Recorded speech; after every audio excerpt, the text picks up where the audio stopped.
O Domador de Sonhos capítulo 1 O órfão da fazenda. O sol nascia preguiçoso sobre a fazenda Vale Verde, tingindo de dourado os campos que um dia foram prósperos. Miguel Santos, de 17 anos, caminhava entre os currais vazios, seus pés descalços tocando a terra seca que clamava por cuidados. Suas roupas remendadas contavam a história de uma família que lutava contra o tempo e as dívidas. Órfão desde os 12 anos, Miguel havia sido criado pelos tios, Joaquim e Rosa Santos, donos da fazenda que agora agonizava. O menino magro, de cabelos desalinhados e olhos castanhos cheios de determinação, carregava sobre os ombros o peso de ser visto como um fardo pelos vizinhos, e até mesmo por alguns familiares distantes. Aquele garoto nunca vai dar em nada, sussurravam as pessoas.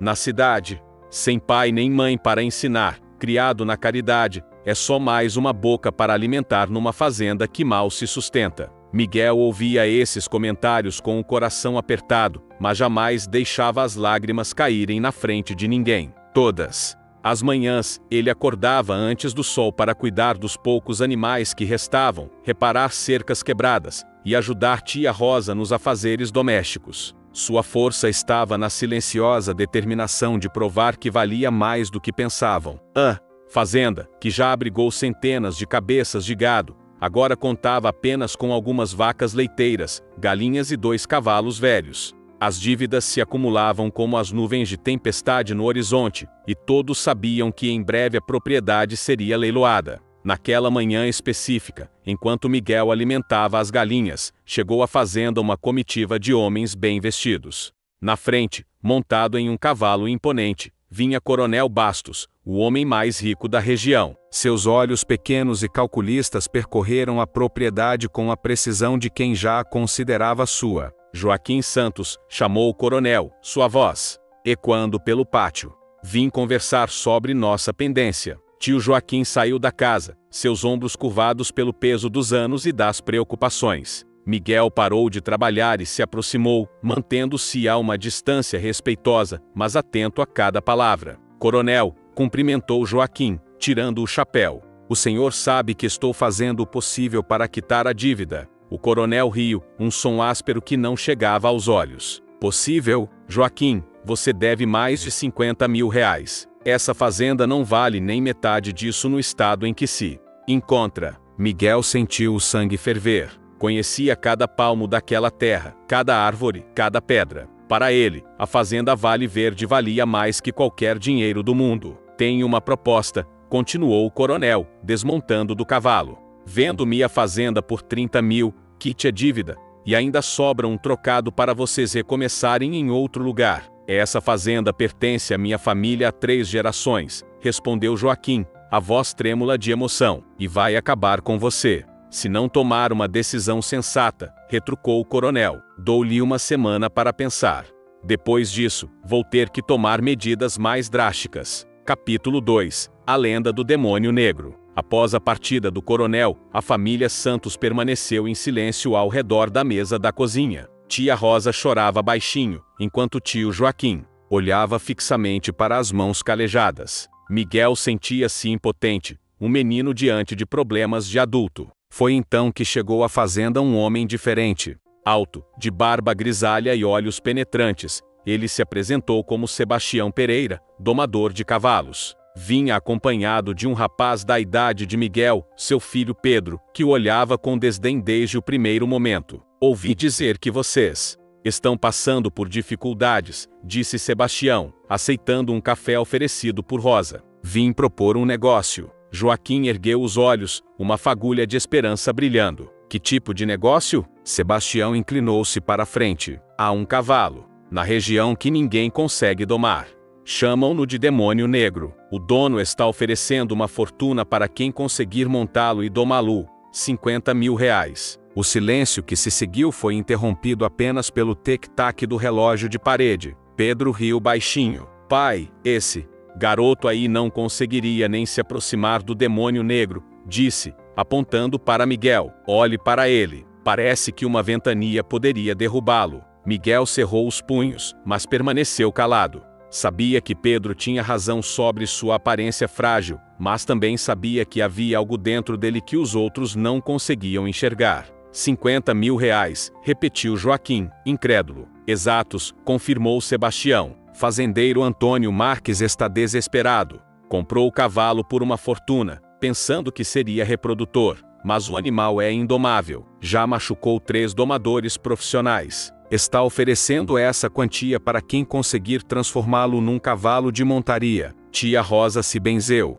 Esse cavalo deve ser mesmo um demônio. Não, disse Miguel, surpreendendo a todos com sua voz firme. Cavalos não nascem demônios. Eles se tornam assim quando são maltratados ou incompreendidos. Pedro gargalhou. E você entende de cavalos, moleque? Já montou quantos cavalos selvagens na vida? Nenhum, admitiu Miguel, mas cresci observando animais. Sei quando estão com medo, com raiva ou com dor. Sebastião estudou o garoto com interesse renovado. Interessante. E você aceitaria tentar?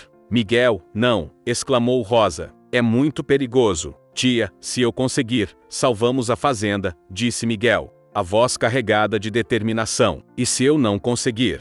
Bem, pelo menos teremos tentado. Pedro revirou os olhos. Pai, você não pode estar considerando isso seriamente. Deixar um menino inexperiente tentar algo que homens experientes não conseguiram? Experiência nem sempre é tudo, filho, respondeu Sebastião, pensativo. Às vezes é preciso um coração puro e uma alma corajosa. Capítulo 3. O primeiro encontro. 2 dias depois, Miguel se encontrava diante do curral mais reforçado que já vira na vida.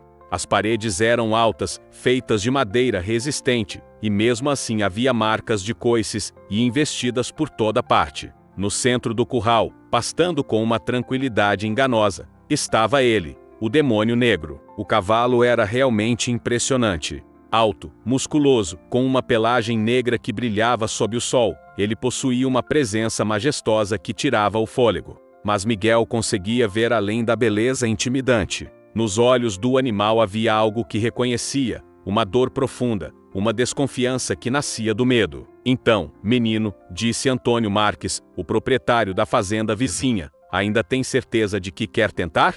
Meus homens podem montar a ambulância. Alguns fazendeiros da região haviam se reunido para assistir ao que consideravam um espetáculo tragicômico. Entre eles estava o coronel Bastos, que fazia apostas sobre quanto tempo Miguel ficaria de pé. 10 segundos, riu o coronel. Aposto que o garoto não fica nem 10 segundos em pé no mesmo curral que essa fera. Eu aceito a aposta, disse uma voz firme.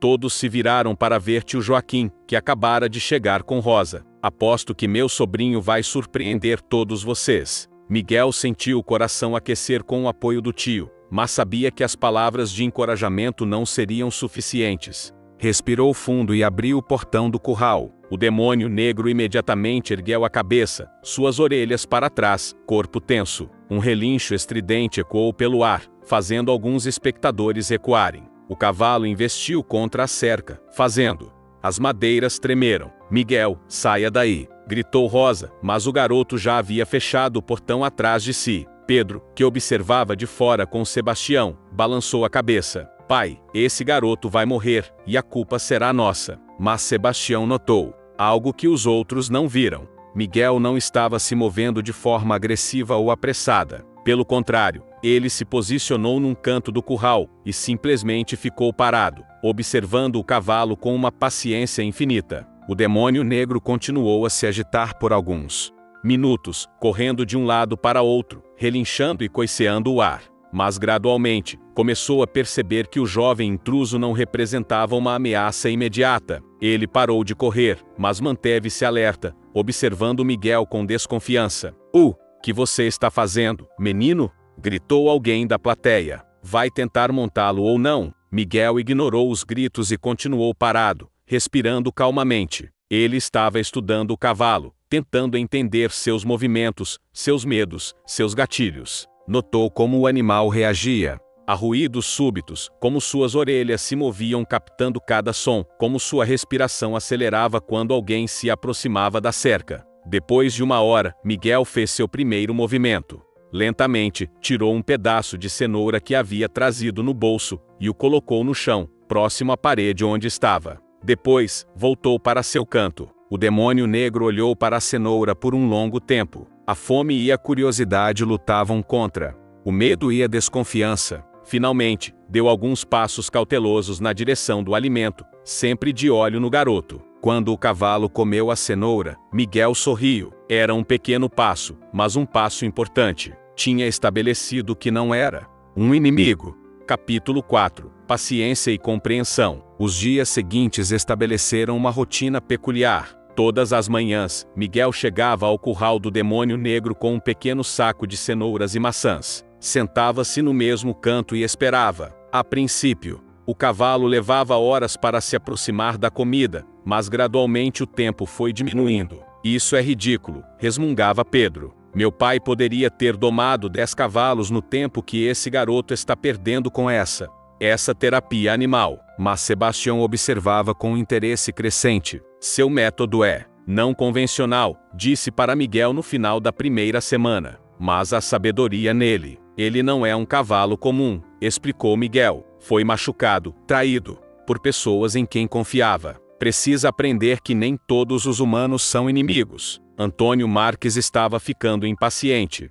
Menino, já se passou uma semana, e você nem chegou perto de montar o animal. Os outros domadores pelo menos tentaram. E falharam, respondeu Miguel calmamente. Deixe-me tentar do meu jeito. Durante a segunda semana, Miguel começou a fazer movimentos mais ousados. Em vez de colocar a comida no chão, ele a segurava na mão estendida. O demônio negro hesitava, mas a fome e a crescente confiança o faziam se aproximar cada vez mais. Foi numa manhã de quinta-feira que aconteceu a primeira grande conquista. O cavalo, em vez de agarrar rapidamente a maçã e se afastar, permaneceu próximo depois de comer. Miguel, controlando a respiração, levantou lentamente a mão livre na direção do focinho do animal. O demônio negro recuou, mas não fugiu. Permaneceu ali, estudando o garoto com seus olhos inteligentes. Miguel manteve a mão estendida, imóvel, esperando. Foram 10 minutos de tensão silenciosa, antes que o cavalo finalmente tocasse o focinho na palma da mão de Miguel. Foi um toque suave, quase relutante, mas foi um toque. Um murmúrio de surpresa veio da pequena plateia que se formara para assistir. Bem feito, garoto, murmurou Sebastião, impressionado. Pedro, no entanto, revirou os olhos. Grande coisa. Tocar no focinho não é domar. Quando ele vai realmente montar? Naquela noite, Miguel jantou com mais apetite do que havia tido em semanas. Tia Rosa notou o brilho em seus olhos. Como foi hoje, meu filho? Perguntou ela. Ele me tocou. Tia, disse Miguel, mal conseguindo conter a emoção. O demônio negro finalmente me tocou. Estamos nos tornando amigos. Joaquim sorriu, mas a preocupação ainda estava estampada em seu rosto. Miguel, você sabe que o tempo está se esgotando. O coronel voltará no final da semana. Eu sei, tio, e eu vou conseguir.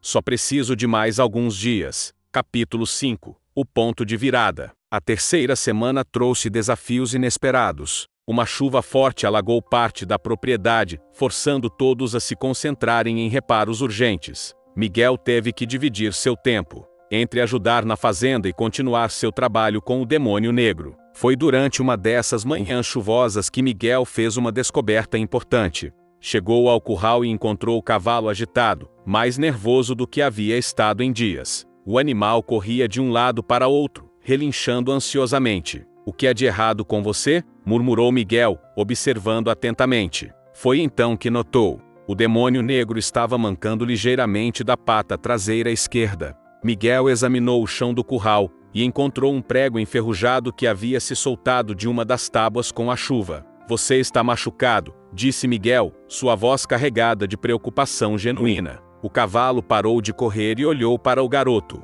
Havia algo diferente no olhar do animal, uma vulnerabilidade que não existia antes. Miguel sabia que precisaria agir rapidamente. Uma infecção poderia ser fatal, mas também sabia que se tentasse forçar uma aproximação agora, perderia toda a confiança que havia construído. Escuta, disse Miguel, falando em voz baixa e calmante, eu sei que você está com dor. Sei que não confia completamente em mim ainda, mas preciso ajudar você. Lentamente, Miguel se aproximou. O demônio negro se tensionou, mas não se afastou. Passo a passo, palavra a palavra, Miguel foi chegando mais perto. É isso, murmurou. Eu não vou te machucar.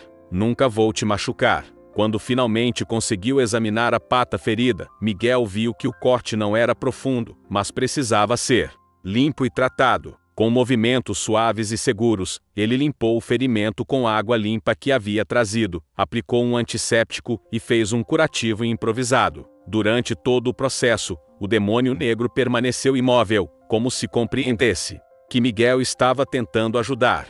Quando o tratamento terminou, algo extraordinário aconteceu. O cavalo baixou a cabeça e a encostou no ombro de Miguel. Foi um momento de conexão pura, de confiança total. Miguel sentiu lágrimas nos olhos enquanto acariciava cuidadosamente o pescoço do animal. "Obrigado", sussurrou. "Obrigado por confiar em mim." Pedro, que havia observado tudo de longe, ficou boquiaberto. "Pai, você viu isso? O cavalo. Ele realmente confia no garoto." Sebastião assentiu, impressionado. "Há algo especial nesse menino. Algo que não se ensina em escola de domadores." Capítulo 6. A primeira montada. O ferimento do demônio negro sarou rapidamente sob os cuidados atentos de Miguel. Mais importante ainda, o incidente havia selado um vínculo de confiança entre eles. O cavalo agora se aproximava de Miguel voluntariamente, permitia ser acariciado, e até mesmo mostrava sinais de prazer com a companhia humana. Era sexta-feira da terceira semana quando Miguel decidiu dar o próximo passo crucial.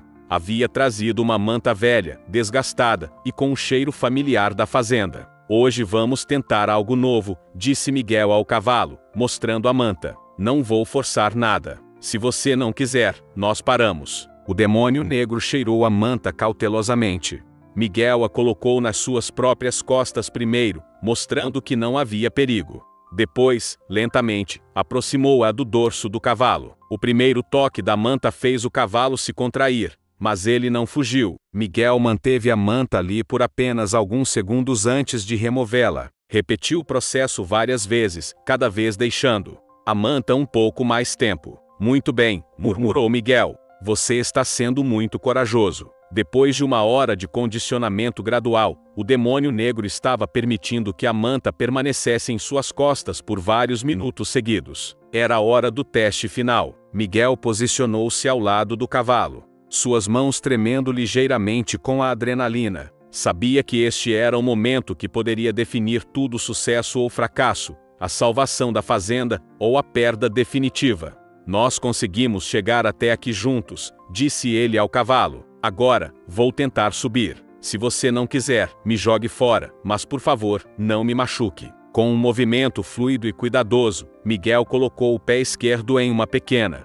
elevação ao lado do curral e se impulsionou suavemente para as costas do demônio negro. O cavalo se tensou imediatamente. Miguel podia sentir cada músculo do animal contraído, pronto para explodir em movimento. Mas em vez de se agarrar desesperadamente, Miguel relaxou seu corpo, mantendo apenas o equilíbrio necessário. "Está tudo bem", sussurrou. "Estou aqui com você, não contra você." Por 30 segundos que pareceram uma eternidade, cavalo e cavaleiro permaneceram imóveis. Então, lentamente, o demônio negro deu um passo para frente. Depois outro. E outro. Um murmúrio de espanto se espalhou entre os espectadores que haviam se reunido. Pedro estava de boca aberta, enquanto Sebastião sorria com orgulho, como se Miguel fosse seu próprio filho. "Meu Deus", sussurrou tia Rosa, as mãos sobre o coração. Ele conseguiu, mas Miguel sabia que ainda não havia terminado. Aquela primeira montada durou apenas alguns minutos antes dele descer voluntariamente, não querendo forçar a situação. Mas era um começo, era a prova de que o impossível estava se tornando possível. Capítulo 7. A pressão final. A notícia da primeira montada bem-sucedida se espalhou rapidamente. Em poucos dias, fazendeiros de toda a região vinham assistir ao menino que domou o demônio negro. Mas nem toda a atenção era positiva. Coronel Bastos chegou à fazenda Vale Verde numa manhã de segunda-feira, seu rosto mostrando uma irritação mal disfarçada. "Joaquim", disse ele, dispensando cumprimentos, "ouvi rumores absurdos sobre seu sobrinho e aquele cavalo selvagem."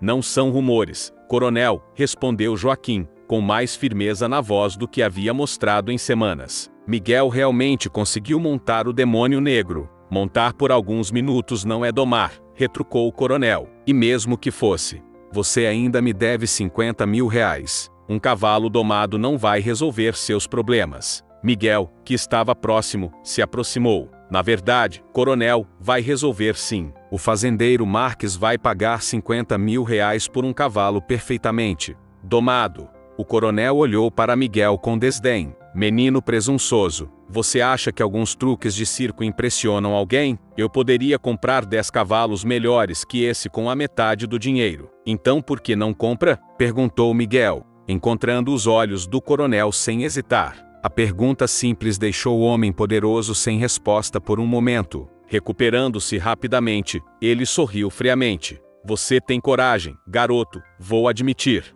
Mas coragem não paga dívidas. Dou mais 3 dias para vocês. Se até sexta-feira eu não receber meu dinheiro, vou executar a hipoteca. Após a partida do coronel, a família Santos se reuniu na cozinha. A pressão era quase palpável. Miguel, disse tio Joaquim, eu admiro sua determinação, mas talvez devêssemos considerar a proposta do coronel. Pelo menos teríamos algo para recomeçar. Não, disse Miguel firmemente. Esta terra é nossa. É nossa história, nossa família. Eu não vou desistir agora. Rosa segurou a mão do sobrinho. Mas e se algo der errado? E se o cavalo? Não. Vai, interrompeu Miguel. Eu confio nele, e ele confia em mim. Só preciso de mais alguns dias para ter certeza de que ele estará completamente domado. Naquela noite, Miguel mal conseguiu dormir. Sabia que tinha apenas 3 dias para transformar sua conexão especial com o demônio negro em uma demonstração convincente de domação completa. O destino de sua família dependia disso. Capítulo 8. O teste supremo. Os 3 dias seguintes foram os mais intensos da vida de Miguel. Ele passou praticamente todo o tempo acordado no curral com o demônio negro, refinando a comunicação entre eles, testando limites, construindo uma parceria verdadeira. Pedro, que havia passado de desdenhoso a respeitoso, ofereceu ajuda. Posso trazer celas diferentes, rédeas, o que você precisar. Obrigado, disse Miguel, mas vamos manter simples. Ele precisa se sentir livre, não controlado. Na quarta-feira, Miguel conseguiu montar o cavalo por 1 hora inteira, dirigindo-o apenas com toques suaves e comandos de voz. Na quinta-feira, eles galoparam juntos ao redor do curral, uma visão de harmonia que deixou todos os observadores sem palavras. Sebastião se aproximou de Miguel após a sessão de quinta-feira. Garoto, você não domou apenas um cavalo. Você criou uma parceria. Isso é muito mais raro e valioso. Obrigado, senhor Sebastião, disse Miguel. Seu apoio significou muito para mim. Não, respondeu o domador experiente. Quem me ensinou foi você. Ensinou que às vezes a força não está em dominar, mas em compreender. Sexta-feira chegou com um céu cinzento e ar pesado. Antônio Marques chegou cedo, acompanhado de vários fazendeiros da região, incluindo o coronel Bastos. Havia também um veterinário e um juiz oficial, para validar que o cavalo estava realmente domado. Bem, menino, disse Antônio Marques, chegou a hora da verdade. Se você conseguir demonstrar que o demônio negro está completamente domado, obediente, seguro para montar, responsivo a comandos, os 50 mil reais são seus. Miguel assentiu, sua boca seca de nervosismo. Sabia que não era apenas sobre o dinheiro. Era sobre provar que havia outro caminho, que gentileza podia ser mais forte que força, que paciência podia conquistar o que violência não conseguia. Algumas condições, acrescentou o coronel com um sorriso malicioso. O cavalo deve obedecer não apenas a você, mas a qualquer cavaleiro experiente. Deve aceitar sela completa, freios, e deve ser montado por pelo menos 3 pessoas diferentes. Miguel sentiu seu coração disparar. Essa não havia sido a condição original, mas protestos não adiantariam nada agora. Aceito, disse ele, esperando que sua voz soasse mais confiante do que se sentia. Capítulo 9. O momento da verdade. O curral nunca havia recebido tanta atenção. Dezenas de pessoas se aglomeravam ao redor das cercas, desde fazendeiros curiosos até moradores da cidade que haviam ouvido falar do garoto que conversava com cavalos. Miguel entrou no curral acompanhado do demônio negro, que caminhava calmamente ao seu lado. O cavalo parecia sentir a tensão no ar, suas orelhas se movendo constantemente, captando cada som, cada movimento da multidão. Calma, Amigo, sussurrou Miguel, vamos mostrar a eles quem nós realmente somos. A primeira parte da demonstração correu perfeitamente. Miguel montou o cavalo com facilidade, dirigiu através de uma série de manobras complexas, demonstrou paradas súbitas, curvas apertadas e até mesmo alguns saltos baixos. O demônio negro respondia a cada comando como se pudesse ler os pensamentos do garoto. Impressionante, murmurou o veterinário. O animal está claramente relaxado e confiante. Mas então chegou o momento mais difícil. Outros cavaleiros teriam que montar o demônio negro. O primeiro foi Pedro. Miguel havia conversado com ele na noite anterior, explicando a abordagem gentil necessária. Pedro se aproximou do cavalo calmamente. Falou em voz baixa como havia visto Miguel fazer, e conseguiu montar sem problemas. O demônio negro acenou com a cabeça, mas obedeceu aos comandos básicos. O segundo cavaleiro foi mais problemático. Um dos capatazes do coronel, homem acostumado com métodos brutais, aproximou-se do cavalo com atitude dominadora. O demônio negro recuou, suas orelhas para trás. Ele está sentindo medo, disse Miguel rapidamente. Por favor, seja mais gentil. Gentil? Riu o capanga. Cavalo tem que saber quem manda. Ele forçou a montada, puxando as rédeas com força. O demônio negro empinou, relinchando alto. Por um momento terrível, pareceu que tudo desmoronaria. Pare! Gritou Miguel. Você está assustando ele. Mas Miguel percebeu que precisava agir rápido. Aproximou-se do cavalo agitado, falando em voz baixa e calmante. Gradualmente, o demônio negro se acalmou, respondendo à voz familiar e à presença tranquilizadora. Deixe-me tentar de novo, disse o capanga, irritado. Não, disse Antônio Marques firmemente. O problema não é o cavalo, é a abordagem. Próximo cavaleiro. O terceiro e último teste foi com um domador profissional trazido especialmente para a ocasião. Este homem, experiente, reconheceu imediatamente que estava lidando com um animal sensível. Aproximou-se com calma, permitiu que o cavalo o cheirasse, e só então montou. O demônio negro aceitou o novo cavaleiro, embora claramente preferindo Miguel. Eles fizeram uma volta completa do curral em perfeita harmonia. Suficiente, declarou o juiz oficial. Este cavalo está claramente domado e treinado. É um animal excepcional sob os cuidados apropriados. Capítulo 10. A verdadeira vitória. O aplauso que ecoou pelo curral foi ensurdecedor. Miguel desmontou do demônio negro e foi imediatamente cercado por pessoas parabenizando-o, oferecendo trabalho, querendo conhecer seus segredos. Antônio Marques se aproximou com um cheque nas mãos. 50 mil reais, conforme prometido. Esse garoto fez o impossível. Tio Joaquim abraçou Miguel com lágrimas nos olhos. Você salvou nossa fazenda, menino. Salvou nossa família. Mas no meio de toda a celebração, Miguel notou que o demônio negro havia se afastado para um canto do curral, parecendo desconfortável com toda a comoção. O garoto se desculpou e foi até o cavalo. Obrigado, disse ele, acariciando o pescoço do animal. Você me ajudou a salvar minha família. Foi então que Antônio Marques se aproximou novamente. Miguel, eu gostaria de fazer outra proposta. Que tal você ficar trabalhando para mim? Posso pagar bem, você teria sua própria casa, e poderia continuar trabalhando com cavalos difíceis. Miguel olhou para o fazendeiro, depois para sua família, e finalmente para o demônio negro.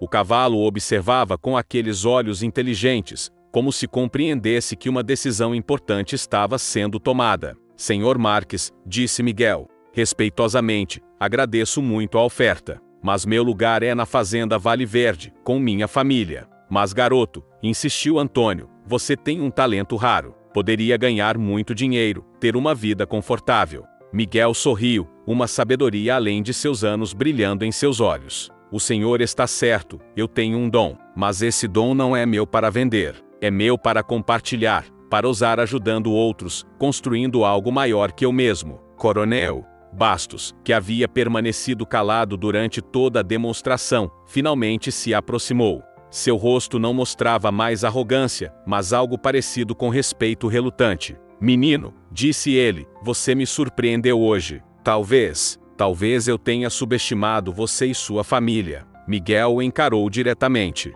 Coronel, não guardo rancor. Todos nós fazemos julgamentos errados às vezes. O importante é aprendermos com eles. Joaquim, continuou o coronel, dirigindo-se ao tio de Miguel, considere nossa dívida quitada. E se algum dia precisarem de alguma coisa. Obrigado, coronel, respondeu Joaquim, sua voz emocionada. Isso significa muito para nós. Enquanto a multidão gradualmente se dispersava, Miguel permaneceu no curral com o demônio negro. Pedro se aproximou, uma expressão humilde no rosto. Miguel, disse ele, eu devo um pedido de desculpas. Zombei de você, duvidei de você, mas você me ensinou algo hoje. O que foi? Perguntou Miguel. Que força verdadeira não vem dos músculos ou da experiência, vem do coração, e você tem o coração mais forte que já vi. Sebastião se juntou a eles, colocando a mão no ombro de Miguel. Garoto, você não apenas domou um cavalo hoje,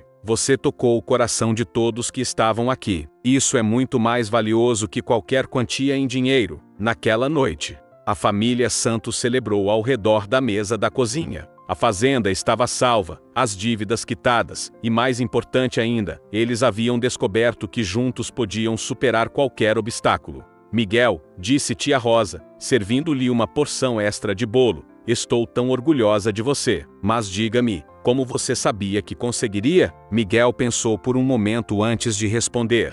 Na verdade, tia, eu não sabia. Houve muitos momentos em que duvidei de mim mesmo. Mas aprendi algo importante, não é sobre ter certeza de que vamos conseguir. É sobre tentar mesmo quando temos medo, sobre não desistir mesmo quando todos duvidam de nós. E o demônio negro? Perguntou Joaquim. O que vai acontecer com ele? Miguel sorriu. Conversei com o senhor Antônio. Ele concordou em me deixar continuar trabalhando com o cavalo. Disse que nunca viu uma parceria tão forte. O demônio negro vai ficar aqui perto, e eu vou visitá-lo todos os dias. Alguns meses depois, a fazenda Vale Verde havia se transformado. Com o dinheiro do prêmio, a família conseguiu reformar as instalações, comprar novos animais e até mesmo contratar alguns funcionários. Mas a maior transformação havia sido em Miguel. O garoto tímido e subestimado havia se tornado uma referência na região. Fazendeiros vinham de longe procurando seus serviços para lidar com animais problemáticos. Mas Miguel nunca esqueceu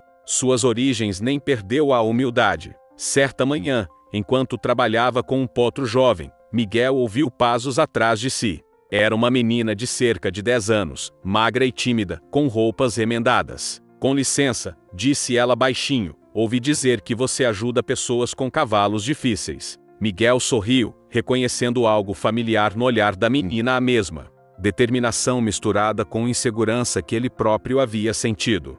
Como você se chama? Perguntou ele gentilmente. Ana, respondeu ela. Meus pais dizem que eu nunca vou conseguir trabalhar com cavalos porque sou muito pequena e fraca. Miguel se ajoelhou para ficar na altura da menina. Ana, deixe-me contar um segredo. As maiores vitórias não vêm da força do nosso corpo, mas da força do nosso coração. E tenho a impressão de que você tem um coração muito forte. Os olhos da menina brilharam com esperança. Quer aprender? Perguntou Miguel. Enquanto caminhavam juntos em direção ao curral, Miguel refletiu sobre sua jornada. Havia começado como um órfão desprezado, alguém que todos consideravam um fardo. Mas descobrira que dentro dele existia uma força que ninguém podia ver, a força da compaixão, da paciência, da determinação inabalável. O demônio negro relinchava suavemente ao vê-lo se aproximando, como se soubesse que uma nova história estava começando. Miguel acariciou o pescoço do cavalo, lembrando-se de como tudo havia começado. Obrigado, amigo, sussurrou. Você me ensinou que às vezes é preciso ser ferido para aprender a curar. É preciso ser rejeitado para aprender a aceitar, e é preciso parecer fraco, para descobrir nossa verdadeira força. A brisa da tarde carregava o cheiro de terra molhada, e a promessa de novos começos. Miguel sorriu, sabendo que havia encontrado seu propósito na vida, não apenas domar cavalos, mas ajudar outros a descobrirem a força que existia dentro deles. E, enquanto o sol se punha sobre a fazenda Vale Verde, pintando o céu de dourado, Miguel compreendeu a maior lição de todas. A verdadeira vitória não estava no reconhecimento dos outros, no dinheiro ganho, ou na fama conquistada. A verdadeira vitória estava na capacidade de transformar dor em compaixão, rejeição em aceitação, e medo em coragem. Ele havia salvado a fazenda, conquistado o respeito da comunidade e descoberto seu talento. Mas mais importante ainda, havia descoberto quem realmente era, não o órfão rejeitado que outros viam, mas um jovem capaz de grandes coisas quando guiado pelo coração. E essa descoberta, essa transformação interior, era uma vitória que ninguém jamais poderia tirar dele. Se você gostou dessa história de superação e coragem, não se esqueça de seguir o nosso canal e ativar o sininho para não perder nenhuma novidade. Comente abaixo o que achou dessa jornada e compartilhe suas próprias histórias de superação. Sempre teremos mais histórias inspiradoras para você.